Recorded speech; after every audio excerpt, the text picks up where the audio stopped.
मुंगेर में रेल मंत्रालय के द्वारा जिले वासियों के लिए एक और सुविधा मुंगेर स्टेशन पर दिया जा रहा है, जिसके लिए मालदा डिवीजन के डीआरएम के द्वारा रेल अधिकारियों को दिशा निर्देश दिया गया है।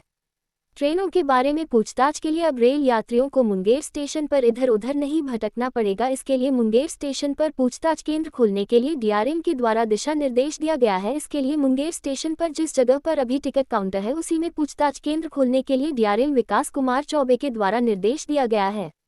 इसके अलावा मुंगेर स्टेशन पर विकास कार्य को लेकर स्टेशन भवन और प्लेटफॉर्म के बीच में खाली पड़े जगह को विकसित करने के लिए डीआरएम के द्वारा गोड्डा स्टेशन की तर्ज पर कार्य करने के लिए रेल अधिकारियों को निर्देशित किया गया है।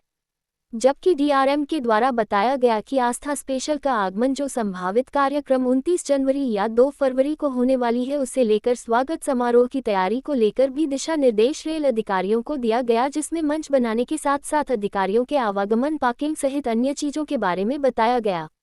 बता दें कि मालदा डिवीजन के डीआरएम विकास कुमार चौबे बुधवार को गोड्डा से अपने स्पेशल ट्रेन से विभिन्न स्टेशनों का निरीक्षण करते हुए सीधे मुंगेर स्टेशन पहुंचे, जहां वह मुंगेर स्टेशन पर अमृत भारत योजना के तहत चल रहे स्टेशन परिसर में निर्माण कार्य का बारीकी से निरीक्षण किया।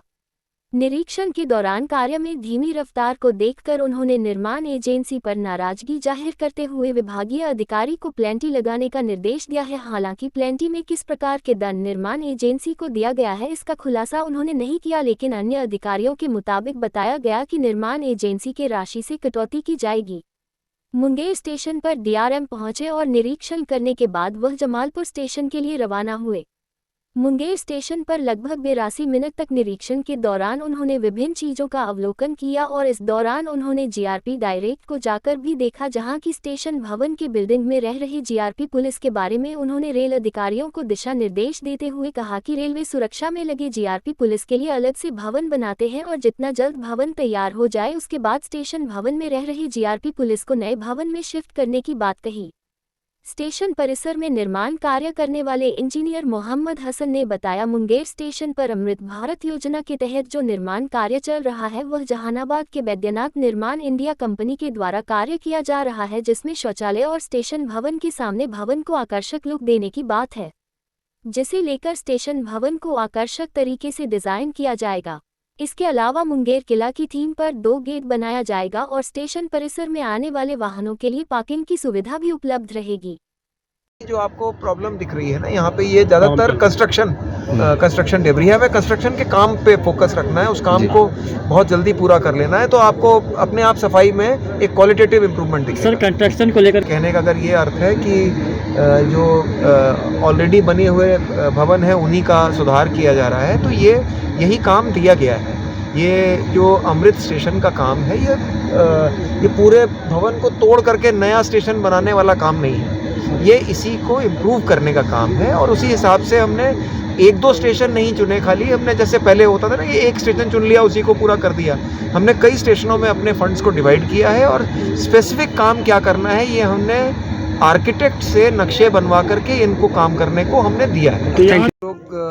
हम लोगों ने गोड्डा से अपना निरीक्षण स्टार्ट किया था और हम लोग 2 चीज़ों पे विशेष फोकस है। एक तो ये कि जो सेफ्टी रिलेटेड ट्रैक, ओवरहेड जो बिजली का इक्विपमेंट होता है और सिग्नलिंग वगैरह, तो सेफ्टी पॉइंट्स एंड क्रॉसिंग जितने होते हैं उनका इंटेंसिव इंस्पेक्शन हम लोगों की टीम ने किया है। इसके अलावा हम लोग जो अमृत स्टेशंस का डेवलपमेंट कर रहे हैं, जैसे कि आपका स्टेशन यहाँ मुंगेर में भी हो रहा है, जमालपुर में भी हो रहा है, तो इनकी प्रगति की भी समीक्षा हम लोग वीडियो कॉन्फ्रेंस से हर हफ्ते करते रहते हैं।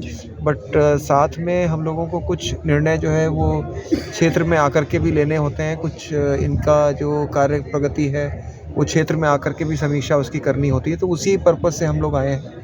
और इन जनरल तो हमको संतुष्ट है कि काम हम लोगों के यहाँ ठीक चल रहा है, बट यहाँ पर जितनी प्रगति की मुझे अपेक्षा थी उतनी प्रगति मुझे नहीं दिखाई पड़ी है। और हम लोग इसके लिए जो फर्म यहाँ पे काम कर रही है उसको पेनलाइज भी करेंगे और इनको हम लोगों ने अब टारगेट काफ़ी स्ट्रिक्ट टारगेट दिया है कि काम को और डबल अप करके अगर ये 10-15 दिन में स्पीड अप नहीं करते हैं तो और कठोर कार्रवाई अब इनके ऊपर की जाएगी। रिजल्ट पेनलाइज करेंगे क्योंकि फर्म ने जितना हम लोगों की अपेक्षा थी उतना कार्रवाई नहीं करी हुई है और हम लोग उससे बिल्कुल भी संतोष हमको नहीं है। और जो स्पीड मैं चाह रहा हूँ, जो बाकी जगह मैं देख रहा हूँ, बाकी मंडलों से तो मैं समझता हूँ कि हम लोग आगे चल रहे हैं, लेकिन जो अपेक्षा बाकी स्टेशनों की प्रगति देखते हुए मुझे इनसे थी, उसके वनस्पत और जितना हम लोगों ने तेज़ी से सारे डिसीजंस कर दिए हैं उतना नहीं मुझे इनकी प्रगति मिली है। तो उसके खिलाफ हम लोग पेनल्टी लगाएंगे और इनसे हम लोगों ने रिक्वेस्ट करी है कि अपना मैन पावर रिसोर्स बढ़ा करके तेज़ी से काम को करें। कंपनी की डिटेल मेरे समझ से बैजनाथ है शायद कंपनी का नाम, मुझे एग्जैक्टली सबसे बड़ा नए साल का तोहफा तो कल मिल गया है। तो आप लोगों के चेहरे की मुस्कुराहट देख करके भी मुझे अंदाज़ा हो रहा है कि कितनी पुरानी आपकी डिमांड थी। हर बार मुझे ये सवाल का जवाब सोच के आना पड़ता था कि आज क्या बोलूँगा मैं, जब पूछा जाएगा कि राजधानी कब चलेगी। तो वो राजधानी आपके स्टेशन से होके गुजर चुकी है और आप लोगों ने सबने बड़े हर्ष और उल्लास से उसका स्वागत किया था कल। इसके बाद भी सौगातें मिलती रहेंगी। क्या कहते हैं कि इंफ्रास्ट्रक्चर और रेलवे फैसिलिटीज़ पे सरकार का काफ़ी एम्फेसिस है, तो इम्प्रूवमेंट लगातार हो रहा है। नई ट्रेनें इंट्रोड्यूस हो रही हैं, नए स्टेशनों का निर्माण हो रहा है, विकास हो रहा है, अमृत स्टेशन डेवलप हो रहे हैं। तो इंतज़ार कीजिए, लगातार आपको अच्छी चीज़ें मिलती रहेंगी।